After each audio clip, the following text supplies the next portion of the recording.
가정의 달을 맞이하여서 오늘 우리가 특별히 어린이 주일 예배로 드리고 있는데요. 자, 태초에 우리 하나님께서 천지를 창조하시고 세상을 창조하신 후에 우리 하나님께서 가장 먼저 제정하시고 창조하신 공동체가 무엇이었느냐? 바로 가정이었습니다. 가정, 패밀리, 가정. 창조의 제6일째가 되는 날 하나님은 당신의 형상을 따라 흙으로 사람을 빚으시고 그 코에 생기를 불어넣어 아담을 창조하십니다. 그러나 홀로 있는 아담을 위하여서 그가 잠든 사이 아담의 갈비뼈 하나를 취하여서 동일하게 하나님의 형상을 따라 하와를 창조하시고 이 둘을 결혼을 통하여서 한 몸이 되게 하셨습니다. 그러므로 결혼과 부부 생활 그리고 우리의 가정이야말로 인류 역사에 있어서 가장 오래되고 그리고 가장 거룩하고 존귀한 공동체가 바로 가정이라고 할 수가 있는 것입니다. 왜냐하면 지금 우리가 이 땅에서 누리고 있는 모든 것들, 지금 이 땅에 존재하고 있는 모든 것이 어디로부터 나왔느냐? 아담과 하와가 이룬 태초의 가정에서부터 지금 우리가 이 땅에서 보고 있고 누리고 있는 모든 것들이 다 존재하였기 때문입니다. 다시 말해 학교도 어디서부터 시작이 된 거예요? 학교도 가정에서부터. 병원이 어디서부터 시작해요? 여러분 옛날에 병원이 어디 있어요? 다 가정에서 엄마가 할머니가 다 이렇게 그냥 침 발라서 이렇게 해주고 다 이렇게 한약 때려주고. 여러분 병원도 가정에서부터 시작을 한 겁니다. 정부도 마찬가지입니다. 각 나라와 민족과 모든 사회 문화 시스템이 실은 다 어디서부터? 태초에 아담과 하와가 이룬 가정에서부터 시작이 되었다는 것입니다. 한마디로 태초에 가정이 없었다면 인류 자체가 생존하지 못했을 것입니다. 그러므로 이 5월 가정의 달을 맞아서 여러분 우리의 가정을 소중히 여기실 수 있기를 주님의 이름으로 축원을 드립니다. 우리의 결혼 생활과 우리의 부부 관계를 여러분 정말 하나님이 주신 선물로 여기시고 소중하게 여기실 수 있기를 주님의 이름으로 축원을 드립니다. 그런데 통계청 발표에 의하면 지난 2025년 한 해 작년입니다. 우리나라에서 약 몇 쌍이 결혼했을까요? 24만여 쌍이 결혼했습니다. 자, 그러면은 문제를 드립니다. 자, 24만여 쌍이 결혼을 했어요. 그러면은 작년 한 해 몇 쌍이 이혼했을까요? 한 9만여 쌍이 이혼했습니다. 정확하게는 한 8만 8천여 쌍. 그러니까 3쌍 중에 한 쌍, 혹은 네 커플 중에 한 커플은 이혼을 한 겁니다. 그나마 다행스러운 것은 코로나 이후 계속해서 이혼율이 조금씩이나마 줄어들고 있다는 거예요. 자, 그런데 우리 예수님 당시 이스라엘 사회 역시 이 이혼 문제가 아주 예민하고 민감한 사회적 이슈였습니다. 그래서 당시 랍비들은 과연 어디까지를 이혼할 수 있는 근거로 여길 수 있느냐, 이걸 가지고 끊임없이 논쟁을 했어요. 그래서 신학적으로 보수적 입장을 가진 이 샴마이 학파, 보수적인 우리식으로 얘기하면 이제 정통 합동교당과 같은 이 샴마이 학파의 경우에는 음행 외에 어떤 경우에도 이혼하면 안 된다. 뭐 아주 성경적이죠. 반면에 자유주의적인 신학적 입장을 가진 힐렐 학파, 자유주의적 입장을 가진 이 힐렐 학파 같은 경우에는 아내가 음식을 못 한다거나, 아내가 남편의 기분을 상하게 했다거나, 아니면은 길을 걸어가는데 내 아내보다 더 예쁜 여자를 만났다거나 이러면은 이런 걸 구실로 잡아서 얼마든지 이혼을 할 수 있다. 지금 웃는 남자분들은 약간 좀 웃으시면 안 됩니다. 참 황당하죠. 지금 우리가 생각하면 황당하죠. 아이고 어떻게 참 말도 안 되는. 자, 그렇다면 여러분 이들이 이렇게까지 이런 주장을 이혼을 정당화시키는 이런 주장을 할 수 있는 그 근거가 어디에 있었는가? 모세가 율법을 통해서 그렇게 해도 된다라고 했기 때문이라는 거예요. 자, 그래서 예수님을 향해서 그들이 이렇게 말을 하죠. 자, 우리 4절 말씀을 다시 한번 같이 읽어보도록 하겠습니다. 이르되 모세는 이혼 증서를 써주어 버리기를 허락하였나이다. 모세가 저렇게 말했다는 겁니다. 자, 실제로 모세가 신명기 율법의 말씀을 통해서 이렇게 말했습니다. 자, 신명기 24장 1절이죠. 자, 다시 한번 같이 읽어보도록 하겠습니다. 사람이 아내를 맞이하여 데려온 후에 그에게 수치되는 일이 있음을 발견하고 그를 기뻐하지 아니하면 이혼 증서를 써서 그의 손에 주고 그를 자기 집에서 내보내. 여러분, 모세의 율법 신명기에 분명히 저렇게 기록이 되어 있습니다. 저 말씀을 근거를 해서 지금 이 바리새인들과 서기관들이 예수님께 이렇게 말하는 거예요. 그에게 수치는 일이 있으면은 얼마든지, 아내를 기뻐하지 않으면 얼마든지 이혼 증서만 써주면은 이혼이 가능하다는 것입니다. 자, 하지만 예수님은 모세가 왜 그렇게까지 말을 할 수밖에 없었는가? 그 신명기 24장 1절에 그 기록된 그 모세의 율법의 진정한 의도와 그 진의가 무엇인지를 이렇게 말씀하십니다. 자, 우리 오늘 5절 말씀입니다. 다시 한번 같이 읽어보도록 하겠습니다. 예수께서 그들에게 이르시되 너희 마음이 완악함으로 말미암아 이 명령을 기록하여 너희 마음이 어떠함으로 말미암아? 완악함으로 말미암아. 완악함으로 말미암아. 왜 모세가 신명기 24장에서 그렇게까지밖에 말씀을 할 수밖에 없었느냐? 우리 마음의 완악함 때문이라는 것입니다. 우리 마음의 완악함과 완고함, 우리의 이 교만하고 악한 본성 때문에 부득이하게 어쩔 수 없이, 그야말로 영화 제목처럼 어쩔 수 없이 이 모세가 율법에 그렇게 그런 규례를 주었다는 것입니다. 왜냐하면 당시 유대 사회에서 이혼 증서 없이 쫓겨난 여성들은 생계가 불가능한, 그 당시 고대 사회에서 여자가 할 수 있는 일이 거의 없어요.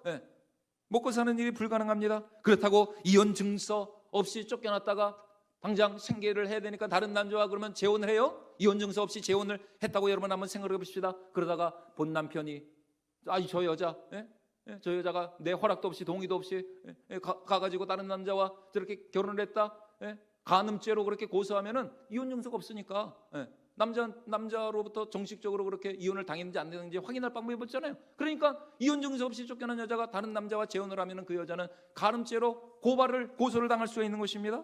그래서 모세가 명한 것이 뭐예요?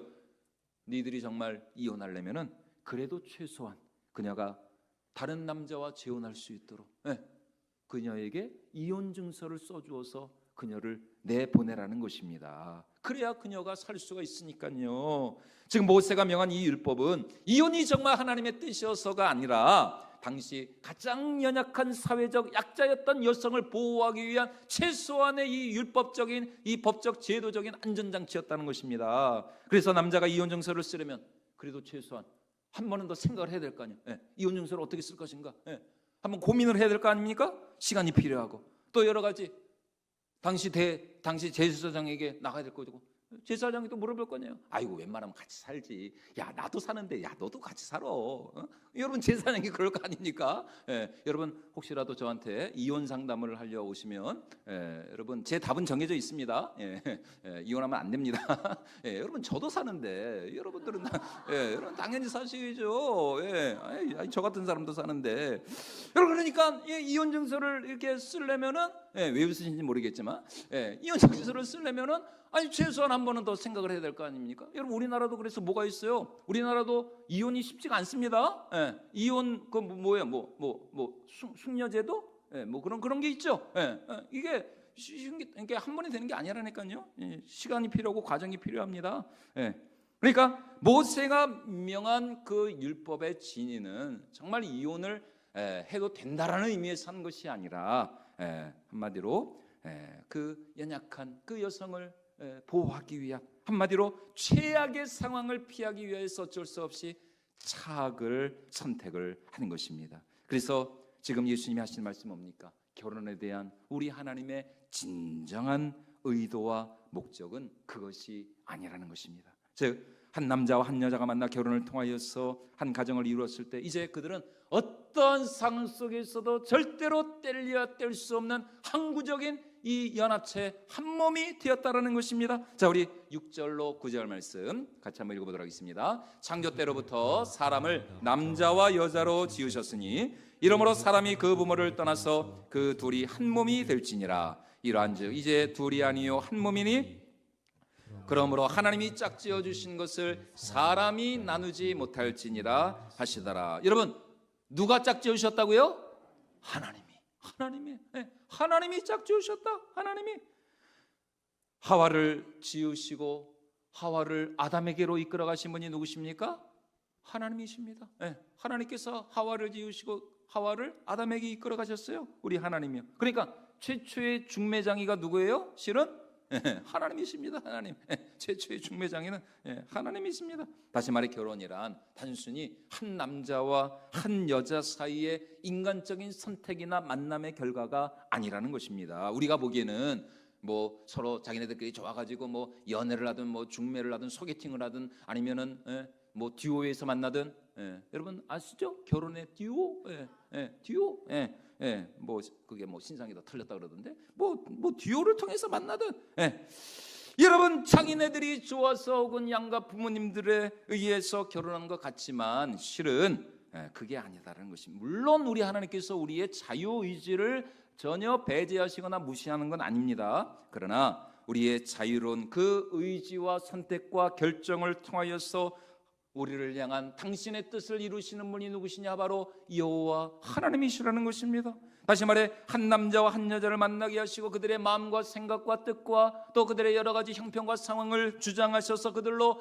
한 몸이 되게 하시고 한 가정을 이루게 하시는 분은 누구시냐? 바로 여호와 하나님이시라는 것입니다. 하나님, 그들을 짝지어주신 하나님이 짝지어주신 것은 그들을 짝지어주신 분은 하나님이시라는 것입니다. 그러므로 결혼이란 그들의 창조주가 되시고 또 모든 인생의 생사화복을 주관하시는 전능하신 하나님으로부터 말미암는 우리 하나님의 너무나도 거룩하고 신성하고 변개할 수 없는 신성한 이 언약, 약속, 평생의 서약, 이게 바로 결혼이라는 것입니다. 그러니까 모든 결혼은 사실 하나님 앞에서 해야 이게 맞는 거예요. 사실은 목사님이 주례를 하고 그래서 옛날에는 다 결혼식도 교회에서 하지 않았습니까? 사실은 그게 성경적인데 뭐 이제 시대가 바뀌었고 뭐 그럴 수 없는 상황이라 뭐 이해도 되지만은 여러분 참 우리가 이런 결혼의 의미를 알면 정말 이 결혼이 얼마나 소중하고 고귀한가. 그래서 유대인들은 결혼하기 전에 먼저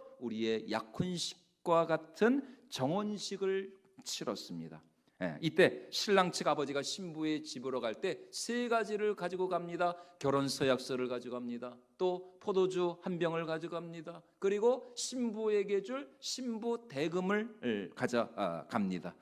신부에게 이 지참금을 주는 신부에게 한마디로 이 돈을 주는 이유는 뭐 신부를 돈을 주고 사온다는 그런 의미가 아니라 그만큼 우리 가정에 들어오는 이 신부가 이 며느리가 이 아내가 그만큼 소중하고 고귀하고 거룩하다 소중하다라는 그런 뜻입니다. 그리고 나서 이제 신랑의 아버지가 양가 모든 일가 친척 가족들이 보는 앞에서 결혼 서약서를 낭독합니다.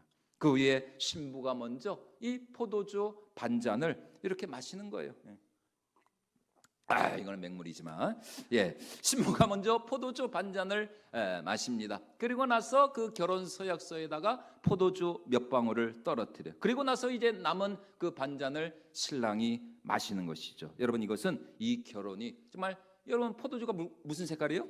붉은 색깔이잖아요. 포도주가 뭐를 상징해요? 피를 상징합니다. 한마디로 이 서로 이 결혼이 이 신랑 신부 서로 간에 피로 맺어진 거룩하고 신성한 언약이며 서로의 목숨을 담보하는 즉 죽음 외에 그 어떤 것도 이제 우리 둘 사이를 끊을 수 없다라는 신랑 신부 사이의 이 맹세, 이 서약을 상징하는 행위가 바로 이 고대 이 유대 사회의 이 정혼 예식이었습니다. 그만큼 유대인들에게 있어서 결혼이란 너무나도 거룩하고 신성한 생명의 언약이었어요. 그런데 안타깝게도 인간의 죄가 들어오는 아담과 하와가 이 에덴 동산에서 선악과를 따먹은 이후에 이 거룩한 결혼 제도가 깨어지고 무너지게 되었습니다. 태초에 사단은 하나님의 창조 세계 가운데 가장 기초가 되고 가장 이 거룩하고 핵심이 되는 가정을 공격함. 이 사단 마귀가 다른 걸 공격한 게 아닙니다. 태초에 가정을 부부 사이를 공격한 거예요. 부부 사이를 이간질시키고 그래서 아담은 왜 너 먹지 말라는 선악과를 따먹었느냐? 하나님이 그렇게 물으시니까 아담은 누구 탓을 해요? 하와 탓을 하고 하와는 뱀 탓을 하고 여러분 부부 사이를 그렇게 이간질시키고 악한 마귀 사단이 말이죠. 그 사이를 갈라놓음으로써 하나님의 창조 이 목적을 깨트리려 하였던 것입니다. 그래서 여러분 지금도 어떻습니까? 처음 연애할 때는 너 없으면 죽겠다고, 너밖에 모른다고, 죽도록 너만 사랑하겠다고 그렇게 해놓고 나서 나중에 결혼하고 나서 기분 나쁘고 수 틀리고 마음에 안 들면은 그때 가서 하는 말이 뭡니까? 분명히 결혼하기 전에는 너 없으면 죽겠다 그러거든요. 그런데 나중에 결혼하고 나서는 이제 네 때문에 죽겠다는 거예요. 참 여러분 이렇게 사람이 그냥 손바닥 짚듯이 이제는 너 때문에 죽겠대요. 또 요새는 조론이라 그래가지고 참 뭐 별것도 다 생겨. 이혼은 안 하고 이제 나중에 나이 들어가지고 애들 다 장가 시집가고 다 자식들 다 떠나보내고 나서 이제 다 각자 이제 그냥 우리끼리 그냥 뭐 이혼하기는 뭐 그냥 번거롭고 그러니까 그냥 우리 서로 타치하지 말고 그냥 우리 각자 알아서 따로따로 삽시다. 여러분 그러나 오늘 성경이 우리에게 말씀하는 결혼이란 무엇입니까? 결혼이란 여러분 잘 들으십시오. 하나님 안에서 한 남자와 한 여자가 만나 서로 하나가 되는 것입니다. 단순히 서로의 몸만 하나가 되는 것이 아니라 서로의 생각과 감정과 뜻과 소원과 그 의지가 그들을 하나 되게 하신 하나님 안에서 결코 나뉘어질 수 없고 깨어질 수 없고 분리될 수 없는 온전한 하나의 인격체가 되는 것. 그래서 둘이 만나 뭐가 돼요? 하나가 되는. 분명히 둘인데 삼위일체 하나님이 하나 되신 것처럼 분명히 둘인데 둘이 만나 하나가 되는 것. 온전한 하나의 인격 공동체를 이루는 것입니다. 그것이 바로 결혼이고 부부라는 것입니다. 물론 한평생 이혼하지 않고 한 몸으로 산다는 것이 어려운 일이죠. 힘든 일입니다. 아까도 말씀드렸던 것처럼 여러분 서로 모든 게 다 맞아서 모든 게 다 좋아서 사는 부부가 글쎄요 많이 계시겠죠. 많이 계시겠죠. 아니 그런데 저희 부부는 꼭 그렇지만도 않습니다. 그래서 오직하면 저희 애들이 하는 말이 뭡니까? 아 엄마 아빠는 왜 이렇게 안 맞아? 왜 이렇게 안 맞아? 애들이 그냥 오히려 엄마 아빠를 걱정을 해요. 그러니까 화성에서 온 남자고 금성에서 온 여자인 것이죠. 그러므로 여러분 우리 힘으로는 할 수가 없습니다. 우리 힘으로는 할 수가 없어요. 예수님 말씀하신 것처럼 예수님 뭐라고 그러셨어요? 우리의 마음은 늘 완악하고 우리의 마음은 교만해지기 쉽고 서로를 정말 사랑하고 섬기고 서로를 위해 헌신하려 하기보다는 내가 대접받고 싶고 내가 왕이 되고 싶고 내 주장대로 내 욕심대로 내 뜻대로 하고 싶거든요. 그러니까 부딪히고 갈등하고 그러니까 싸우는 것이죠. 그러므로 우리 부부가 하나 되고 우리 가정이 천국을 이루기 위해서는 어떻게 됩니까? 이 완악하고 굳은 마음 가운데 하나님의 은혜가 임해야 줄로 믿습니다. 우리의 이 굳은 마음 가운데 성령 하나님께서 능력으로 역사하셔서 정말 우리가 착하고 좋은 마음으로 서로 사랑하며 섬기며 부드러운 마음을 가지고 우리가 서로를 위로하고 긍휼히 여기며 사랑으로 감싸 안을 때에 여러분 우리 가정이 천국을 이루고 우리 부부가 정말 행복한 가정생활을 하게 될 줄로 믿습니다. 남편의 마음 가운데도 아내의 마음 가운데도 하나님의 은혜가 임하고 또 하나님의 성령이 임할 때에 여러분 우리 가정이 정말 사랑과 생명이 넘치는 행복하고 화목한 축복의 가정을 이루게 될 줄로 믿습니다. 바로 그때 남편은 아내를 아끼고 사랑한 어떻게 해요? 그리스도께서 우리의 영원한 신랑 되신 그리스도께서 그의 신부된 몸된 교회를 위해서 자신의 몸을 내어주신 것처럼 그렇게 남편은 아내를 위해서 자기 자신을 희생하면서 아내를 섬길 수가 있는 것입니다. 아내 역시 마찬가지입니다. 교회가 몸된 머리 되신 신랑 되신 그리스도께 순종하고 순복하며 그리스도를 사랑으로 섬기는 것처럼 아내 역시 남편을 존중하고 이해하고 사랑으로 섬길 수 있게 되는 것입니다. 그래서 여러분 교회와 또 이 성도들 간의 이 관계, 이 남편과 이 우리의 신랑 되신 예수 그리스도와 또 우리 성도들의 이 관계를 사도 바울은 에베소서 5장에서 우리 결혼 생활의 이 신비와 영광을 교회에 적용하면서 이렇게 말씀을 하고 있습니다. 자, 우리 에베소서 5장 31절로 33절 같이 한번 읽어보도록 하겠습니다. 그러므로 사람이 부모를 떠나 그의 아내와 합하여 그 둘이 한 육체가 될지니 이 비밀이 크도다. 나는 그리스도와 교회에 대하여 말하노라. 그러나 너희도 각각 자기 아내 사랑하기를 자신같이 하고 아내도 자기 남편을 존경하라. 그리스도께서 교회를 위해서 죽으신 것처럼 이제 남편들은 아내를 위해서 죽어야 되는 거예요. 마찬가지로 교회가 머리 대신 예수 그리스도를 존중히 여기며 또 예수님을 섬기는 것처럼 그렇게 아내들도 남편을 그렇게 존중히 여기고 이해하며 섬기게 되는 것입니다. 여러분, 그러므로 우리 건전젤리교회 모든 우리 가정들마다 예수 그리스도 안에서 성령으로 충만한 가정 천국을 이룰 수 있기를 주님의 이름으로 축원을 드립니다. 우리의 가정들마다 서로 사랑하고 섬기며 아껴주고, 정말 그래서 2020년 올 한해 우리 가정들마다 아름답고 풍성한 생명의 열매요 축복의 열매를 주렁주렁 맺을 수 있기를 주님의 이름으로 축원을 드립니다. 남편은 뭐 받기를 원한다고요? 남편은 존중받기를 원하는, 남편은 존중받기를 원하는 것입니다. 아내는 무엇을 받기를 원해요? 그렇죠. 사랑받기를. 여러분, 이것만 알면은 죽을 때까지 안 싸우고 같이 살 수 있는 것입니다. 남편을 존중해주고 아내를 사랑해주고 이거면 되는 거예요. 이거면 뭐 다른 게 없어요. 그래서 정말 우리 남편들은 언제나 예수님의 마음을 가지고 아내를 사랑하는 것이고, 또 우리 아내들은 언제나 이제 교회의 그 마음을 가지고 남편들을 존중히 여기고 또 사랑으로 섬기는 그런 참 행복하고 화목한 축복의 명문가를 이뤄야 할 줄로 믿습니다. 그래서 정말 2026년 올 한해 우리의 삶이 또 우리의 가정이 우리 주님이 주시는 참된 평안과 기쁨과 행복이 넘치는 그런 천국과 같은 가정 천국을 이룰 수 있기를. 그래서 다음 주 이제 온 세대 예배, 연합 예배를 우리가 드리게 되는데, 우리 가정 더 거룩하고 행복하게, 이런 주제를 가지고 다음 주에 온 세대 연합 예배를 드립니다. 그래서 다음 주에는 꼭 우리 가족 식구들과 함께 주의 전에 나와 예배로 하나님께 영광을 드리고 또 우리 가정 천국을 이룰 수 있기를 주님의 이름으로 축원을 드립니다.